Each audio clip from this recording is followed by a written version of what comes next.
Hello students, welcome to Math 1325, Applied Calculus. Lesson 0 covers only the preliminaries, so if you feel comfortable, just skip it all together and go over to Lesson 1 and start from there.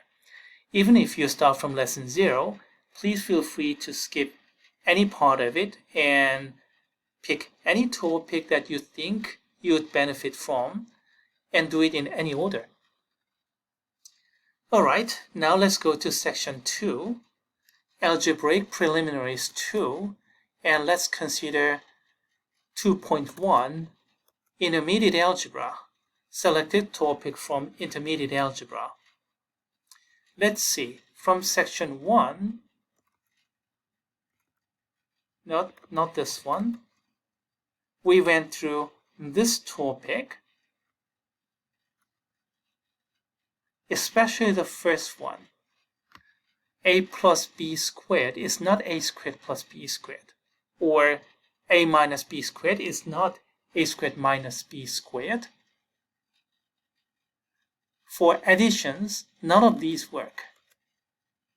They actually work for multiplication, by the way. If this had been multiplication, then it works. If this had been a multiplication, then it's okay. And this too, if this has been a multiplication, no problem, it works.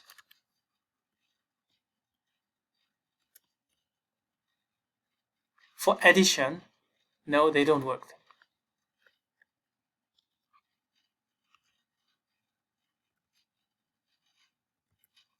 Now let's come back to this. How do I make it right?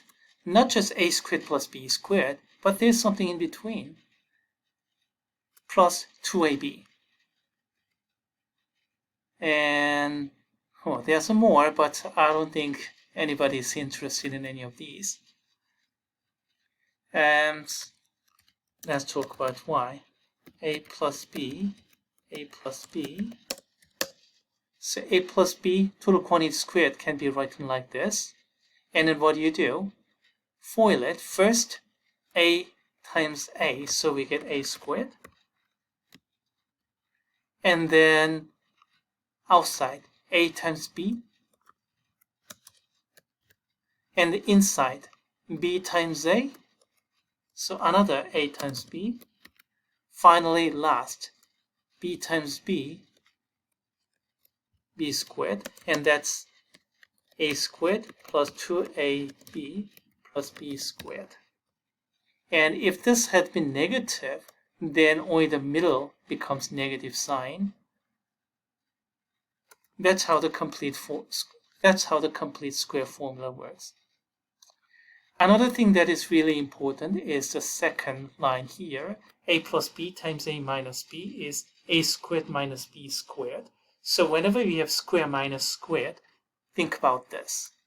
And how's that?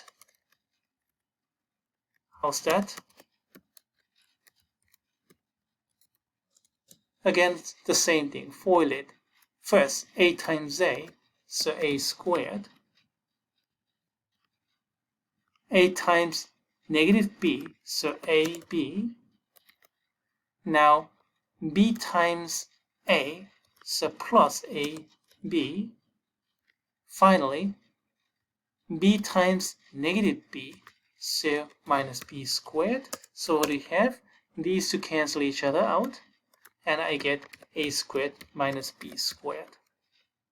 Remembering this derivation will help you remember all these actually. Going through this derivation, you remind yourself once more so that you can remember these accurately. So, don't forget this plus or minus 2ab. And as for these two, well, we'll have time to discuss those later along with the actual problems. Let's see. Solve the given quadratic equation through the factorization method. Okay, all right. These are about these two formulae, but using these as formulae, that's really useless. It's going to be much better if you consider those as scheme or step-by-step method. how do you factor this? The right-hand side is equal to 0, so you can factor it. The idea is this. Factors of this constant term minus 14, which add up to positive 5. Oh, by the way, remember, the signs are part of the next number.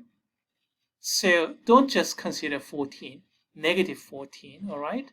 And this is not just 5, but positive 5. So factors of negative 14 that add up to positive 5, what is it? 1 times 14, that doesn't work. 2 times 7, oh, that'll work, 2 times 7. If you have positive 7 and negative 2, it'll work.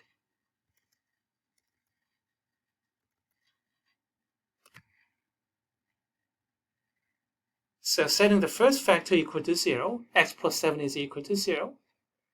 Setting the second factor equal to 0, I get x minus 2 is equal to 0. So from the first, I get x equal to negative 7. From the second, I get x equal to 2. Remember the sign change. X plus 7, then the answer is x minus 7. This x minus 2, then x equals to 2. So sign change. Negative 2, we end up with positive 2. Positive 7, we end up with negative 7. And that's because we are setting these equal to 0. As for the factorization, the last term only, factors of negative 14 that are adding up to positive 5. This kind of equations are called monic quadratic equation.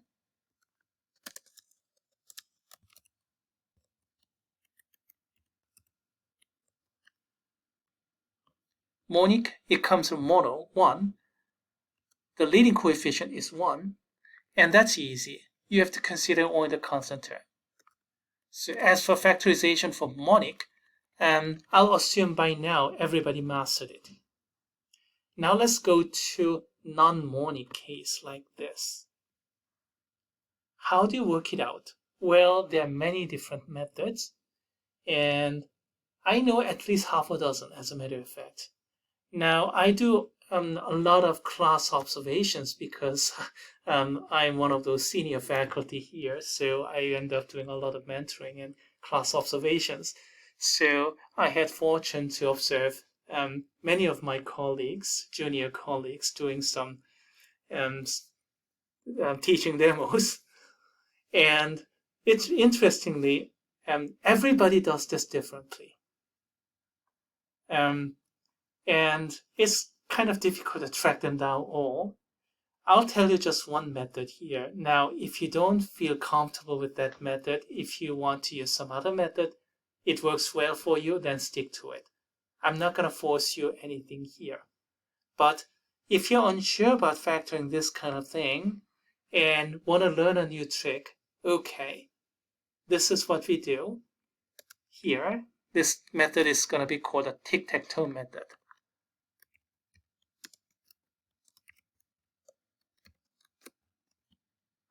So if you go to YouTube and find tic-tac-toe method for quadratic equation,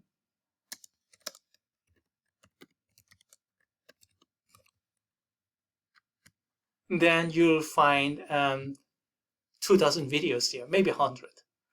So going through those will be helpful.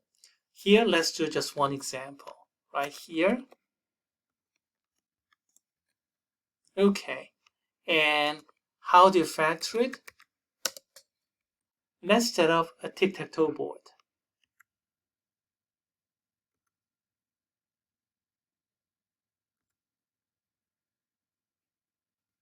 Like this. And then we start from multiplying the first coefficient times the last coefficient. We begin with this multiplication. That's step 1. Is that clear to everybody?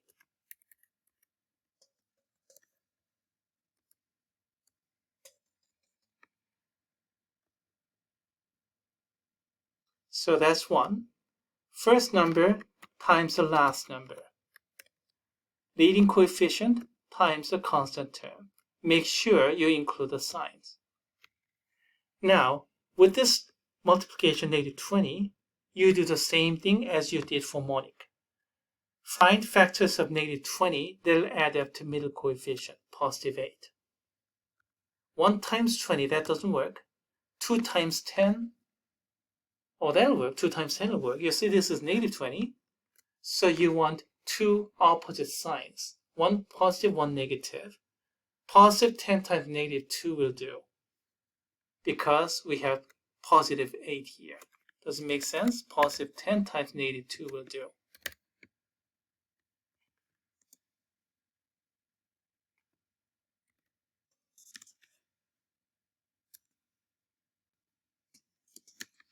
Okay. Next, let's fill out these boxes. The rule is horizontally, vertically, we have all multiplications. And the first column is all positive if the leading coefficient is positive. If we do not have leading coefficient as a positive number, so if you do not have that, if you had something different, then multiply by negative 1 to each factor, each term, and change the sign for everything. And then go from there. Sorry about the typo. And then go from there. If it started like this, and then change it into positive leading coefficient like this, and then do your tic-tac-toe, so that you don't have to worry about the first column here. Always positive. Okay, let's fill it out. There are a couple of prime numbers, so that'll be really helpful here. We have to have 1 times 2 here. If I have 2 times 1, 2 times something is 5, that never happens. So it should be 5, this should be 2 times 2. Let's figure out positives and negatives. Where do I put my negative sign? It should be here, so that that's multiplication is negative 2. And this multiplication is positive 10. 1 times 5 is 5. Negative 2 times 2 is negative 4. Did you get all those?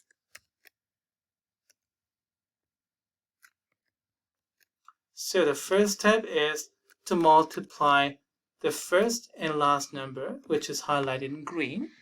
The second step is to get this product, factors of that adding up to this middle coefficient. Getting that is step 2. And step 3 is to fill out this puzzle. All multiplication, horizontally, vertically, and the very first coefficient is always positive if the leading coefficient is positive. Now let's go over to the final step. The final step is the cross multiplication. So cross multiplication, this and that. Oh boy, I cannot read like this. Let's get out of this drawing mode. Okay, let's do this again. Okay. So cross multiply like this, and cross multiply like that.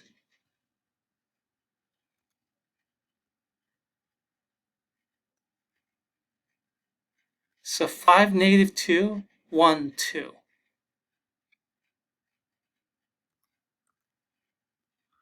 So 5, negative 2, so 5x minus 2, and 1, 2, 1x plus 2 equal to 0. And then we have it. 5x minus 2, x plus 2 equal to 0.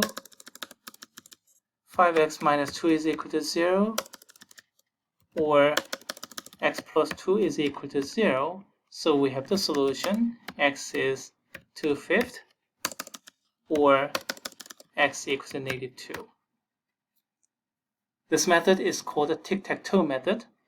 I use this method. If you don't like it, use something else.